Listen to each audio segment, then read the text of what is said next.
¿Cómo están mis queridos hermanos? Hoy quisiera compartir con ustedes un tema muy importante. Todos los temas son importantes, no hay uno que no lo sea. Pero por las características del tema que se toca y por la sensibilidad, tiene una connotación un poquito diferente. Siempre nos hemos preguntado, yo me lo he hecho, probablemente usted también, ¿por qué Dios permite el sufrimiento? Y la primera respuesta a esa pregunta que nos hacemos mentalmente, y muchas veces lo hacemos en público, es porque el sufrimiento tiene un efecto purificador. Porque el sufrimiento al final cumple un propósito en la vida del creyente.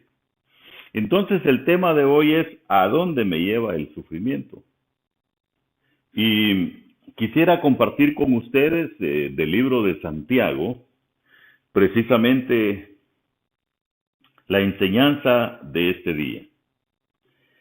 Dice la palabra de Dios en el verso 10, hermanos míos, tomad como ejemplo de aflicción y de paciencia a los profetas que hablaron en nombre del Señor.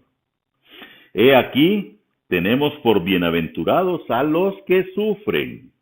¿Habéis oído de la paciencia de Job? ¿Y habéis visto el fin del Señor? Que el Señor es muy misericordioso y compasivo. Vamos a orar. Padre, queremos darte gracias precisamente esta oportunidad por todo lo bueno que tú eres. Porque aun cuando muchas veces, Dios, nos toca reflexionar con un dolor grande, porque hay algo que nos está preocupando, que nos está lastimando, pero dice tu palabra que tiene un propósito. Ahora, Señor, queremos entender ese propósito. Queremos, Señor, vivir entonces confiando en que ser tu seguidor no es un lecho de rosas ni andar en algodón todo el tiempo, sino al contrario, ser sometidos precisamente a una serie de eventos que no nos van a gustar, pero que va a tener el respaldo tuyo, por lo tanto, beneficioso para nosotros. A los que aman a Cristo, todas las cosas nos vienen a bien.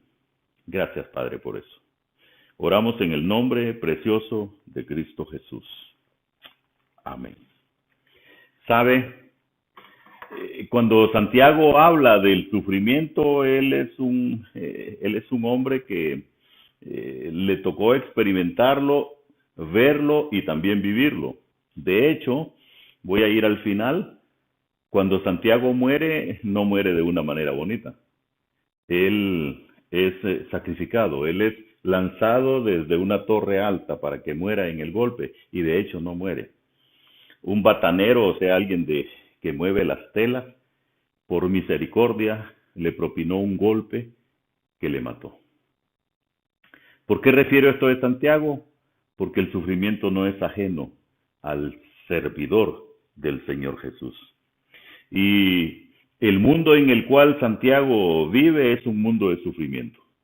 Es un mundo de angustia, de persecución, de pobreza, de extrema necesidad.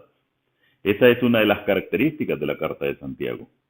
Y la otra característica es que es hecha para hermanos en la fe. Por eso dice, hermanos míos, tomad como ejemplo de aflicción y de paciencia. Dos términos ahí que no nos gustan mucho, pero que hay que practicarlos. La aflicción es estar realmente preocupado al extremo, y la paciencia es esperar. Esperar. Y habla de que tomemos como ejemplo de aflicción y de paciencia a los profetas que hablaron en nombre del Señor. ¿Por qué entonces Santiago se refiere específicamente, cuando está hablando del sufrimiento, a los profetas?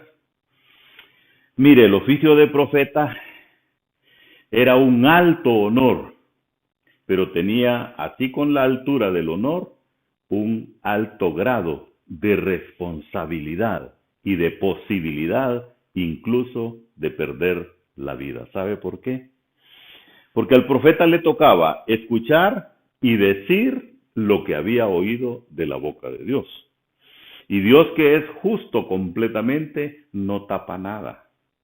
Y el profeta estaba obligado a decirle a todo el que oía, incluso lo que no querían oír. Porque ¿quién de nosotros quiere oír todo lo malo que ha hecho?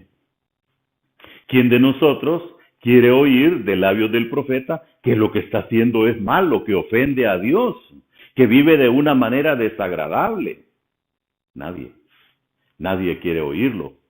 Por eso precisamente la vida del profeta no es para nada agradable. Es más, le voy a mostrar a usted 3 ejemplos de profetas. Amós. Amasías, que era un hijo de Amós, lo golpeaba a menudo hasta que un día le provocó la muerte. Un golpe le provocó la muerte a Amós. Isaías murió aserrado. ¿Por qué? Porque le decía la verdad a quien no quería escucharlo. Jeremías, al que conocemos como el profeta llorón, ¿sabe? Murió apedreado, estando encerrado.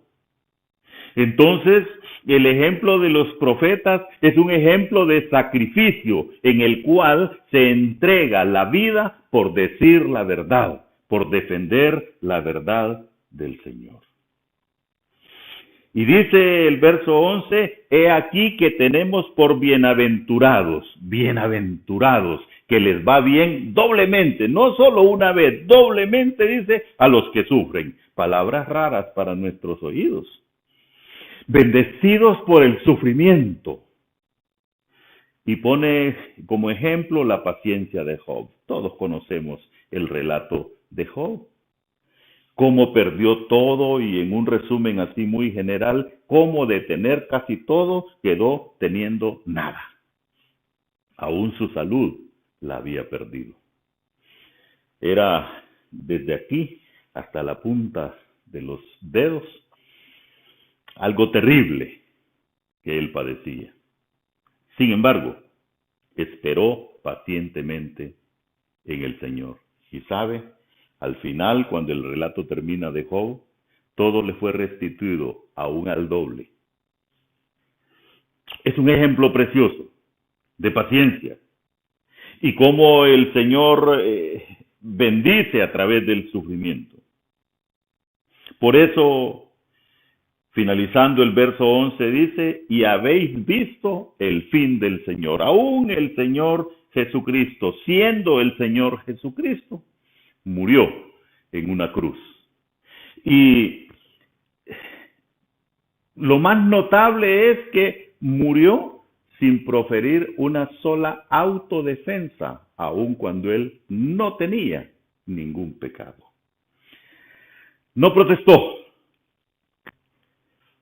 Y menciona a Santiago, habéis visto el fin del Señor. Y termina, el Señor es muy misericordioso y compasivo. El propósito del Señor. La finalidad, el objetivo final es mostrar la misericordia y es ser compasivo con todos. ¿Cuál debería de ser entonces hoy, a pesar del sufrimiento, a pesar de la angustia, a pesar del momento que estamos pasando? Mostrarnos misericordiosos y compasivos. Esto puede hacerse en 2 líneas. 1, beneficiando a quien podamos beneficiar. 2, llevando el consejo de la palabra. Y este consejo de la palabra es el que va a libertar de la esclavitud del pecado. Vamos a orar. Padre, gracias.